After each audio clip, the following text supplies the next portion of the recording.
एक रंगू जी नाम के भक्त हैं।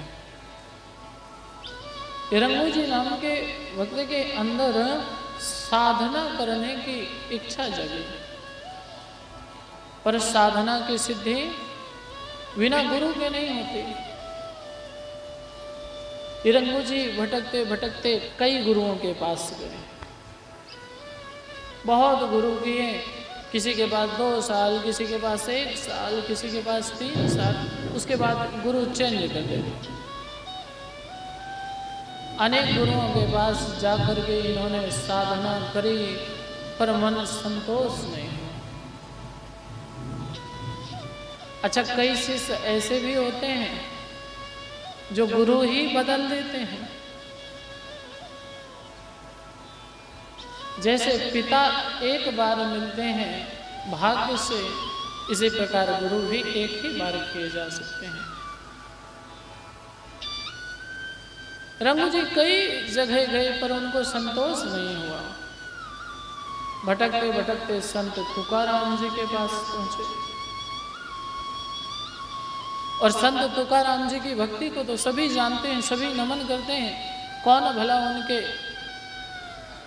उनसे परिचित नहीं है। संत तुकाराम जी के यहाँ गए, कुछ दिन भक्ति करी, लगभग 3-4 साल व्यतीत किए, मन भर गया। ये भी गुरुजी ठीक नहीं, जितनी पूजा एक बार बताई वही रोज बताते हैं, वही रोज वही ध्यान, वही साधना, कुछ नया, कोई नई बात, नया ज्ञान, नया बात कुछ नहीं।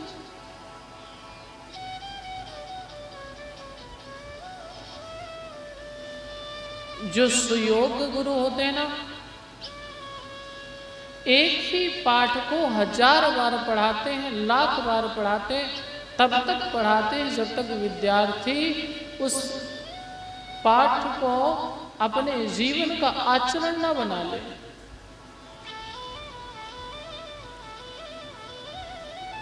रंगू जी संत तुकाराम जी को देखते कि वो तो रोज भजन करते, और उतने ही भजन सिखाया, बस भजन करो, बैठे रहो, भजन करो। संत तुकाराम जी 8-8 घंटे, 12-12 घंटे भजन करते। रंगू जी जब भी जाए तो संत भजन करते मिले, जब भी रंगू जी जाए तब भी गुरु जी भजन करते मिले।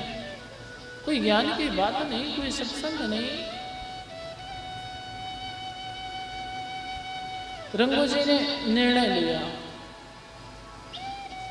ये गुरु जी ठीक नहीं है, इनको भी बदल ही दूंगा। निर्णय ले लिया, गुरु चेंज करना है, दूसरे गुरु ढूंढना। संत तुकाराम की कुटिया से थोड़ी दूर जंगल में एक और संत की कुटिया थी, वहां गए। महाराज जी प्रणाम है। अच्छा, कैसे आए हैं? भूखे हो तो भोजन कर लो। संतों का नियम है, कोई पंगत के समय पहुंच जाए तो भूखा हो या ना हो, पर संत लोग उसको बिना प्रसादी के भेजते नहीं है, वापस नहीं आने देते। बेटा भोजन कर लो।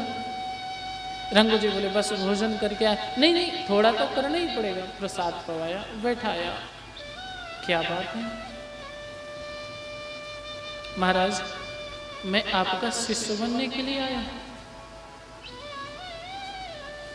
रंगू जी की बात सुनी, संत को आश्चर्य हुआ, आप मेरे शिष्य बनने के लिए आए हो? हाँ, पर आप तो सिद्ध पुरुष तुकाराम जी के पास रहते हो। रंगू जी ने कहा क्या करो महाराज, तुकाराम जी संत तो हैं, सिद्ध तो हैं, भजन तो खूब करते हैं, पर कभी ज्ञान की बात नहीं बताते। और मैं 3 से 4 वर्ष उनके पास रहा, मुझे लगा जो ज्ञान था मैंने अर्जित कर लिया, अब मुझे संतोष नहीं, दूसरे गुरु की आवश्यकता। संत ने कहा बेटा आप तुकाराम जी के शिष्य हो, जाओ फिर कभी आना, फिर मैं चर्चा करके बताऊंगा आपको। रंगू जी चले गए। पहले ऐसा नहीं था कि चले आओ, तुरंत गुरु दीक्षा लो, दक्षिणा प्रदान करो और जाओ, ऐसा नहीं था। बड़े सोच समझ के गुरु शिष्य को स्वीकार करते थे।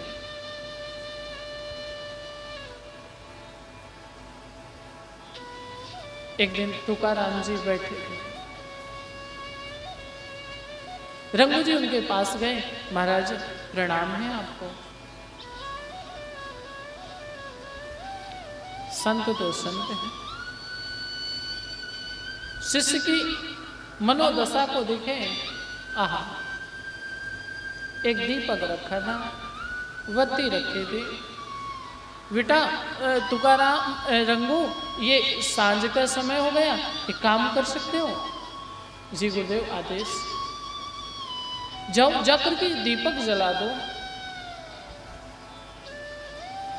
रंगू जी गए, आनंद फानंद में, अंधेला था, सांझ का समय था। रंगू जी ने दीपक जलाया और दीपक जलते ही यूं इधर सिलाई लगाई, थोड़ा दीपक जला और जलते ही शांत हो गया। तुकाराम जी ने कहा क्या हुआ? रंगू जी बोले महाराज कुछ समझ में नहीं आया। अच्छा बेटा, दूसरा दीपक रखा है, उसको जला दो। दूसरा दीपक जलाया, जलाते ही शांत हो गया। बेटा तीसरा रखा है। रंगू जी ने अपनी बार सिलाई जलाई और सिलाई के प्रकाश से देखा दीपक खाली था, उसमें तेल नहीं था। गुरुजी, इस दीपक में तेल नहीं है। बोले तो क्या हुआ, जला दो। बोले गुरुजी जला रहा हूं, जिस दीपक में तेल नहीं है भला वो प्रकाश कैसे कर सकता है? तुकाराम जी बोले बस बेटा रंगू, जिस दीपक में तेल ना हो वह दीपक प्रकाश नहीं कर सकता। जब दीपक ही खाली है तो भला उससे प्रकाश कैसे हो सकेगा? रंगू जी ने चरण पकड़ लिए, गुरुदेव मुझसे अपराध हो गया। भागे भागे गए, रोने लगे, वाह मेरे अंदर ही ज्ञान नहीं है। रंगू जी की बात समझ में आ गई। मैं रोज देखता हूँ कि गुरु जी भजन करते हैं, मैं देख करके इग्नोर कर देता हूँ। जब मैं खुद ही भजन नहीं करूँगा, खुद ही भक्ति नहीं करूँगा तो संतोष कैसे प्राप्त होगा? ध्यान दीजिएगा, स्वयं की भक्ति